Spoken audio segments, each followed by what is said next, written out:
So this is a great Maynard hang story. We're staying at the Edison Hotel in New York, right on Times Square. And it was great when you had a day in New York where you could just hang out and do, if you had a day off, it was really great because you could go see a show, you go to a movie, go see a concert, walk around the park. It was just great. So we had, I think, the day off. We were playing the Bottom Line or the Blue Note. We play there quite often, so I'm not sure really where this particular time was. Anyway, it's like 9:30 in the morning, and I walk out, and I'm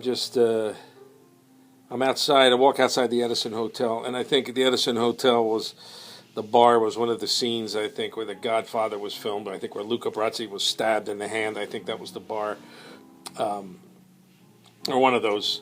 But anyway,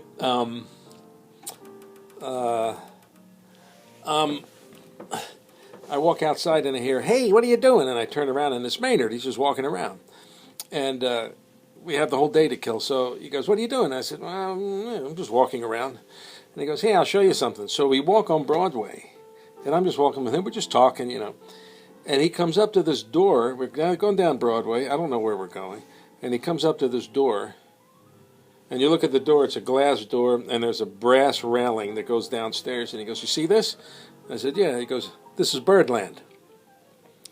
I'm like, "Whoa, really?" He goes, "Yeah, this is it.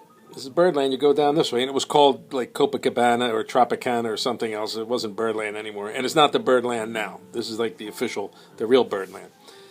And he says, "Come here." So we walk around the corner. It's right on Broadway. We walk around like 52nd Street. You make a left. And there are these doors on the side of the building that don't have, they open from the inside. So they're just flat doors. They don't have a handle. You can only come out. And he points to one of them. There's like the second or third one in from the corner. And he goes, "See this? This is backstage door where all the junkies would come out. All the guys would come out here and shoot up and, sit out here and hang, get high, whatever. This was it right here, this door." So he's pointing to the door. And it wasn't the first one to the corner. It was like the third. I remember because I was all excited. I was like, "Oh, my God, this is great, the history." So we started talking about Birdland. And Maynard had the Birdland Dream Band, maybe the last 2 years of Birdland. And the way it worked was, at least the way he explained it to me, was you had Maynard had the big band that played there every night. If the main guest, Maynard was the house big band. So if the guest was like Max Roach Band or if the guest was Miles Davis, that would be the headliner, and they would swap sets. So Miles Davis would play, and then Maynard's big band would play, the Birdland Dream Band led by Maynard. And they would swap sets. So there was always music going on. And you used the drums of the big band unless the leader of the featured group was a drummer. So if Max Roach was a drummer or Art Blakey was a drummer, you use their set, and whoever's playing drums in the Dream Band would use that set. However, if the horn player or if the featured guest was like J.J. Johnson, then the drummer for J.J.'s group would use the drummers for the big band, that set. Anyway, so they went back and forth. So he played back and forth like with everybody. So then I started asking him about it. It was just great to be standing outside of the actual Birdland and talking to Maynard about what it was like to play there. It was really pretty cool. So he said Pee Wee Marquette was the MC, and if he has a real high-pitched voice like Maynard Ferguson, if you didn't tip him, you didn't tip Pee Wee, he would mispronounce your name. That's what like Maynard or Marilyn Ferguson, made a lot of guys were bugged at Pee Wee, but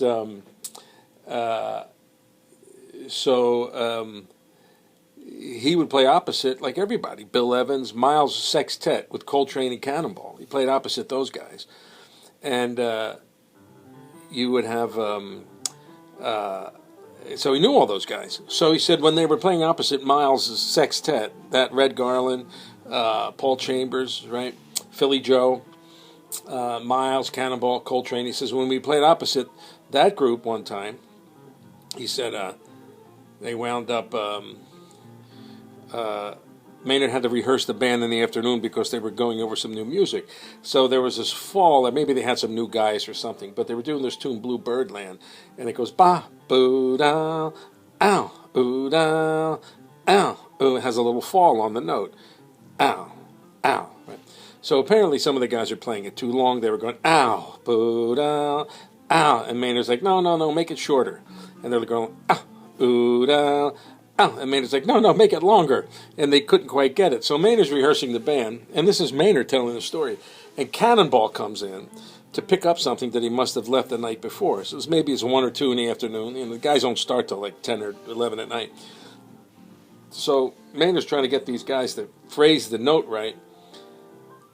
And Cannonball hears the rehearsal, and he sees that, Maynard's having trouble trying to get to it, trying to get the guys to phrase it right. And Cannonball says, Fox, that was Maynard's nickname. He said, Fox, if you think of an old man coughing, that's about the length you want the note. and then Maynard counted it off, and the guys played it right. So, and there's a whole history of how these old timers had these great descriptions of how to phrase, and it's the way they taught us, the way they handed it down. And there are quite a few of them. Clark Terry had a bunch.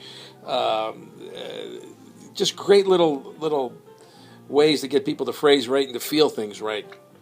So play that note like an old man coughing, So it was interesting. So, we were talking about Birdland, and he said something that really was kind of cool, because when we played New York, everybody knew him. I mean, everybody from his era knew him. Everybody. We would walk in, one time we walked into the Edison, and Isaac Stern was leaving. Great violinist. He sees Maynard in the lobby. It was as we're checking in, and Isaac goes up to Maynard and goes, "Yo, Fox," and Maynard goes, "Izzy, how are you?" So they all had nicknames. I don't even, Izzy. I'm not going to call Isaac Stern Izzy. But they knew each other. It was funny. Maynard says, "What are you doing here?" He goes, "I'm playing that damn Beethoven again. I've been playing that thing since I was 12. Like B-flat blues for Isaac Stern, the Beethoven." So everybody knew him. I mean, everybody. TV. And we started to talk about that when Maynard was showing me, the real Birdland. And we didn't go inside. It was locked up.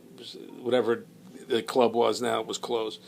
But we're outside, and he said, the thing that was great back then was that everything ended like 11 o'clock and midnight. The only thing that was open late back then were the jazz clubs. So a concert would let out. The New York Philharmonic would let out. The plays would let out. The Yankees would finish playing. The Mets would finish playing. Or the Brooklyn Dodgers, whoever was around at that time, the Broadway shows let out. So what happens is around 11 o'clock and 12 at night, all of a sudden all these people are looking for something to do, and the only thing that was open at that time were the jazz clubs. So they all went to the jazz clubs. And Maynard said in the jazz clubs you would see there would be anybody that did a concert, like Duke Ellington would show up, Ed Sullivan would show up, Phil Rizzuto from the Yankees would show up, Leonard Bernstein would show up. You'd see the classical people showing up to check out their group. So, I mean, anybody who was doing anything wanted to go out. And the only place that was open back then, or probably one of the few places, were the jazz clubs. So everybody came there, and he knew everybody. Classical, jazz, writers. He just knew everybody just because he led that band in a place that was open when people wanted to be entertained. And he knew everybody, which is why he knew Yogi Berra, from baseball, from art, just TV people, anything. And so it was really kind of an interesting thing to hear him talk about Birdland and what went on there, how it worked, and who would show up. But it really kind of made sense to me why he knew everyone from that era. You would see like anybody from any walk of life who would go to a club knew him, because you would know anybody who played in those clubs. But it was interesting. Maynard and Birdland and Cannonball make it sound like a man coughing. That's good. I use that now. And those things are cool. Good stories. Good stuff.